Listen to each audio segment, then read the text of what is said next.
Hello friends, very good morning. आज के video में हम बात करेंगे यहाँ पे LDC 30% AME एग्ज़ाम जो सदर्न रेलवे द्वारा कंडक्ट किया गया था ऑन द डेट 8 जनवरी 2022 को। तो उसमें जो फाइनेंशियल सेक्शन के क्वेश्चन हैं उनको हम डिस्कस करेंगे इस वीडियो में। तो प्लीज़ वीडियो को पूरा देखिएगा और साथ में हमारे चैनल रेलवे पाठक को सब्सक्राइब करिएगा, और वीडियो अगर अच्छा लगे तो उसे लाइक करें और कमेंट करें और शेयर करें। तो सबसे पहला क्वेश्चन है यहाँ पे डिमांड पर है। जैसा कि पता है आपको, टोटल 16 डिमांड्स जो हैं, तो इसमें demand cover expenditure on repair and maintenance, R&M लिखा है मैंने, repair and maintenance of diesel locomotive. तो diesel locomotive basically motive power के अंतर्गत आता है। तो सबसे पहला ऑप्शन दिया है 3, ऑप्शन बी दिया है 4, ऑप्शन सी दिया है 5 एंड ऑप्शन डी दिया है 6। तो जैसा कि आपको पता है डिमांड नंबर 3 जो होता है वह जनरल सुपरिंटेंडेंट्स एंड सर्विसेज के लिए होता है। डिमांड नंबर 4 जो होता है repair and maintenance of P way and works के लिए होता है। डिमांड नंबर 5 जो होता है repair and maintenance of motive power होता है। और डिमांड नंबर 6 जो होता है repair and maintenance of C&W होता है। और डिमांड नंबर 7 जो होता है repair and maintenance of plant and equipment होता है। तो इस तरह से रिपेयर एंड मेंटेनेंस के लिए 4, 5, 6, 7 जो है जिसमें मोटिव पावर के लिए जो है हमने अभी आपको बताया डिमांड नंबर 5, यह एब्स्ट्रैक्ट सी के अंतर्गत होता है ये, ठीक है, एब्स्ट्रैक्ट सी के अंतर्गत। तो इस तरह से इसका आंसर होगा option C, that is demand number 5। Next यहाँ पे बात की जा रही है नॉन स्टॉक परचेस से related, that is what, primary unit की बात की जा रही है यहाँ पे। किसकी बात की जा रही है? प्राइमरी यूनिट की। तो यहाँ पे अगर प्राइमरी यूनिट की बात करें तो प्राइमरी यूनिट का मतलब क्या होता है? Object of expenditure, object of expenditure, ठीक है। तो यहाँ पे ऑब्जेक्ट ऑफ एक्सपेंडिचर क्या है उसके संबंध में बात की जा रही है। तो पूछा जा रहा है primary unit for booking expenditure on non stock purchase. तो नॉन स्टॉक परचेस के लिए जो है प्राइमरी यूनिट कौन सी है? नॉन स्टॉक परचेस के लिए जो है प्राइमरी यूनिट्स कौन सी है? तो अगर बात करें यहाँ पे तो प्राइमरी यूनिट नंबर जो 27 है, that is what, cost of materials from stock, cost of materials from stock. So demand number 10 के अंतर्गत जितने भी हमारे एक्सपेंसेस होते हैं, जैसे फ्यूल्स के रिलेटेड हो गया एक्सपेंडिचर, या फिर सपोज़ बात करें अगर, तो ये सब चीज़ें जो है होते हैं वो स्टॉक से आते हैं, ठीक है। इसके अलावा जो है जो प्राइमरी यूनिट 28 होता है वह होता है cost of material from direct purchase, cost of material from direct purchase. और प्राइमरी यूनिट 32 जो होता है कॉन्ट्रैक्चुअल पेमेंट्स होता है। और प्राइमरी यूनिट 32 हो गया। 29 की बात करें अगर, तो 29 को भी डिलीट कर दिया गया है। तो अगर बात करें नॉन स्टॉक परचेज के लिए तो इसका आंसर होगा यहाँ पे 27। नेक्स्ट क्वेश्चन है यहाँ पे question cost of material from direct purchase, that is what, cost of material from stock अगर बात करें तो that is 27 and cost of material from direct purchase, sorry, इसका आंसर जो होगा वो 28 होगा। अगर स्टॉक की बात करता है यहाँ पे तो 27 होता है, बिकॉज नॉन स्टॉक परचेज है तो यहाँ पे डायरेक्ट परचेज हो रहा है, तो 28 is the right answer. So option B is the correct answer, क्योंकि 27 is what, cost of materials from stock. और 28 जो होगा वह cost of material from direct purchase है, दैट इज़ नॉन स्टॉक, ठीक है। तो 28 का यूज़ करते हैं अपन। इसके अलावा नेक्स्ट क्वेश्चन है यहाँ पे प्लान हेड फॉर RSP, ठीक है। RSP that means what, rolling stock program. तो आपको पता है यहाँ पे रोलिंग स्टॉक प्रोग्राम का जो प्लान हेड है या माइनर हेड है वह है ऑप्शन सी 21। 41 जो है वह बेसिकली है फॉर M&P। और 42 प्लान हेड है जो वह है basically workshop and production units come workshop इसके अलावा प्लान 53 जो है पैसेंजर एमिनिटीज से रिलेटेड है। फिर है primary unit for expenditure against salary, काफ़ी इम्पॉर्टेंट है ये। सो सैलरीज़ के लिए जो है तो प्राइमरी यूनिट कौन सा है, तो सैलरीज़ के लिए प्राइमरी यूनिट नंबर 1 है। Unit number 1 PU number 1 salaries and wages के लिए है। इसके अलावा पीयू नंबर 2 वह डियरनेस अलाउंस, और 3 जो है वह प्रोडक्टिविटी लिंक्ड बोनस, 4 HRA। इसके बाद 7 जो है वह ट्रांसपोर्ट अलाउंस के लिए है, मेजर मैंने बता दिया। इसके अलावा 8 जो है वह गवर्नमेंट जितना भी कंट्रीब्यूशन करता है NPS में उसके लिए होता है।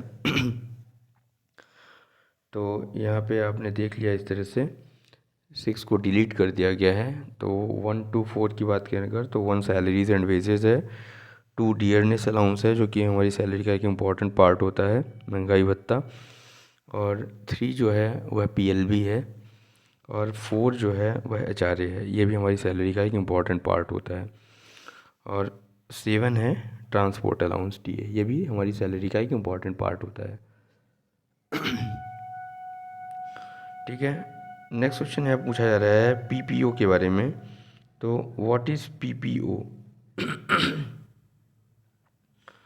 तो PPO is nothing but a pension payment order. PPO क्या है?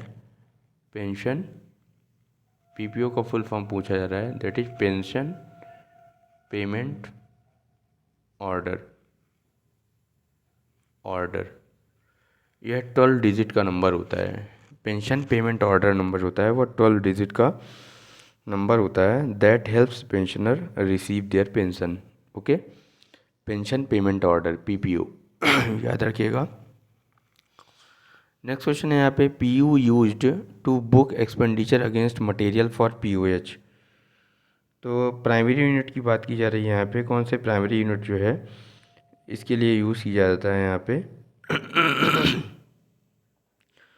तो अगर हम प्राइमरी यूनिट की बात करें तो प्राइमरी यूनिट नंबर 35 जो है बेसिकली वह intra railway adjustment of material on POH and other repairs from WMS account to revenue. तो प्राइमरी यूनिट नंबर 35 जो होता है बेसिकली इसका यूज़ किया जाता है POH वर्क्स के लिए। ओके, 32 का मैंने आपको बता दिया, प्राइमरी कॉन्ट्रैक्चुअल पेमेंट्स के लिए होता है। 28 भी बता दिया मैंने आपको, cost of material from direct purchase और नॉन स्टॉक परचेज, और cost of material from stock, that is 27 हो गया। Okay, so 35 is the right answer. Next question number 7 है, यहाँ पे पूछा जा रहा है प्लान हेड। देखिए प्लान हेड और प्राइमरी यूनिट्स पर कितने क्वेश्चन आए हुए हैं, तो काफ़ी इंपॉर्टेंट है दोनों चीज़ें बाय हार्ट होना। इसके अलावा 3 चीज़ें यहाँ पे मैंने देखा, डिमांड, प्राइमरी यूनिट और प्लान हेड, इसी पे पूरा पेपर है फाइनेंशियल यूनिट्स का। तो plan head for passenger amenity आप सबको पता है, रटा हुआ क्वेश्चन है ये। 21 मैंने अभी बताया RSP होता है, 41 MNP होता है, 42 जो होता है PU एंड कम वर्कशॉप होता है, प्रोडक्शन यूनिट कम वर्कशॉप। तो बचा कुछ 53 production, that is what passenger amenity. ठीक है, नेक्स्ट है क्वेश्चन नंबर 8 की बात करें तो supreme statutory audit organisation in India. तो under article 148 under article 148 there should be a CAG for auditing what various central and state government accounts. ठीक है, तो उसको ऑडिट करने का जो काम है उसमें कैग जो है वह सुप्रीम ऑडिट ऑर्गेनाइजेशन है। ठीक है, स्टेचुटरी ऑडिट ऑर्गेनाइजेशन से। So supreme statutory audit organisations in India, that is what CAG. ठीक है,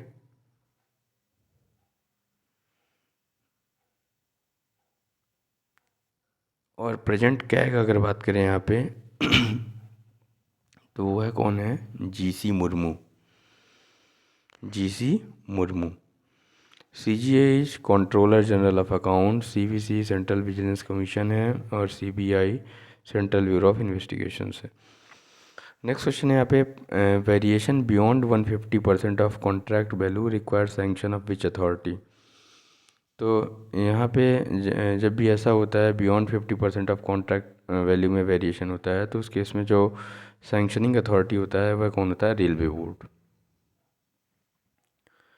ठीक है, DRM, GM, PHOD and railway board. तो railway board is the right answer. Next question number 10 की बात करें अगर, तो demand cover expenditure on repair and maintenance of CNW। देखिए मैंने आपको पहले ही बता दिया, मैंने 4 रिपेयर एंड मेंटेनेंस बताए थे, 4, 5, 6, 7। तो जो 4 था वह पीवी एंड वर्क्स था, 5 मोटिव पावर था, और 6 जो है वह CNW है। तो डिमांड नंबर 6 की बात करें अगर, तो डिमांड नंबर 6 जो है वह क्या है, CNW।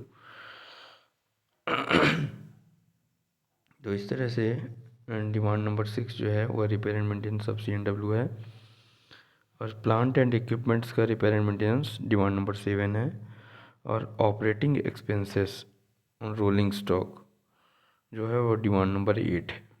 ठीक है, तो यहाँ से repair and maintenance of CNW जो होता है वो डिमांड नंबर 6 के अंतर्गत और एब्स्ट्रैक्ट डी के अंतर्गत होता है। नेक्स्ट है मैक्सिमम लिमिट ऑफ DCRG। तो DCRG के अंतर्गत मैक्सिमम लिमिट क्या है, जैसा कि आपको पता है,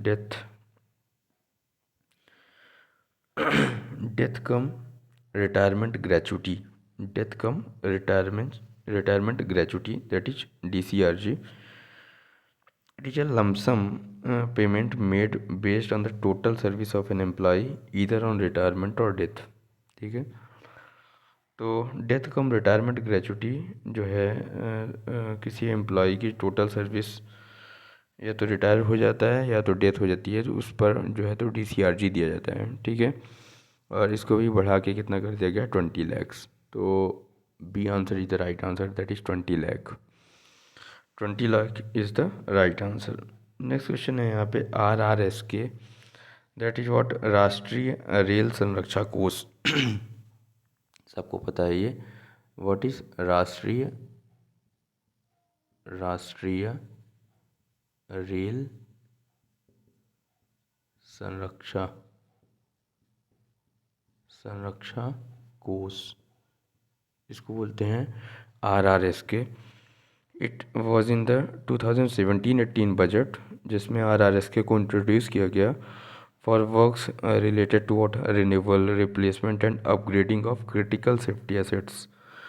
तो जितने भी क्रिटिकल सेफ्टी एसेट्स थे हमारे, उनको रिन्यूअल करना या रिप्लेस करना या अपग्रेड करना under capital segment of budget. ठीक है, तो उसके लिए RRSK को इंट्रोड्यूस किया गया। ठीक है, और उस टाइम पे जो है तो कितने कॉर्पस, 1 लाख करोड़ कॉर्पस जो है तो दिया गया था for the period of 5 years in सब अपग्रेडेशन वर्क्स के लिए। ठीक है, RRSK।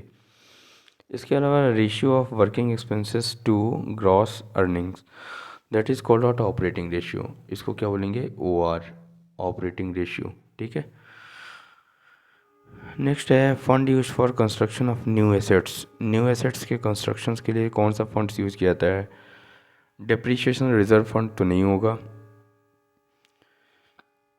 Capital fund is the right answer. Capital fund का यूज़ किया जाता है कंस्ट्रक्शन ऑफ न्यू एसेट्स के लिए। इसके अलावा ओपन लाइन वर्क्स रेवेन्यू और डी नन, so capital fund is the right answer. Next है क्वेश्चन नंबर 15 की बात करें तो reappropriation of funds from one plan head to another plan head is within the power of. यहाँ पे काफ़ी इम्पॉर्टेंट टर्म्स है रीअप्रोप्रिएशन। अगर हम बात करें यहाँ पे रीअप्रोप्रिएशन की, तो आपको पता है रीअप्रोप्रिएशन क्या होता है। रीअप्रोप्रिएशन का मतलब होता है सिंपल टर्म में बोलें तो मान लो आपने किसी चीज़ के लिए कोई फंड असाइन कर रखा है, ठीक है, और उस फंड से जो है उसको किसी और दूसरे फंड को जो है तो सप्लीमेंट करना, उस फंड से किसी और दूसरे फंड को सप्लीमेंट करना, उसको हम बोलते हैं रीअप्रोप्रिएशन। एक सिंपल वे में अगर बोलें तो that is what transfer of funds originally assigned for expenditure on a specific object to supplement the funds sanction for other object.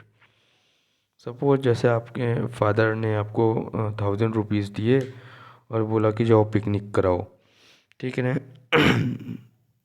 और उन्होंने 1000 रुपीज़ को किस हिसाब से अपने बजट के हिसाब से ऐसा बाइफरकेट करा कि आपको 300 रुपये ट्रांसपोर्टेशन पे खर्च करना है, 300 रुपये फूड पे, 300 रुपये एकोमोडेशन पे और 100 रुपीज़ जो है तो मतलब कुछ भी मिसलिनियस एक्टिविटीज़ के लिए खर्च करना है।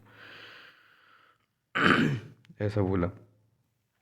अब आप सपोज़ गए पिकनिक पे और आपने वहाँ पे क्या करा,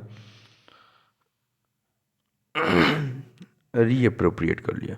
मतलब आपके पास 1000 रुपीज़ हैं, लेकिन आपने मतलब ऐसा करा कि ट्रांसपोर्ट पे सपोज़ 200 रुपीज़ खर्च किए, ठीक है। इसके अलावा जो फूड पे आपने 400 रुपीज़ खर्च कर दिए, इसके अलावा आपने एकोमोडेशन पर जो है तो 200 रुपीज़ खर्च कर दिए और मिसलिनियस एक्टिविटी पे 200 रुपीज़ खर्च कर दिए।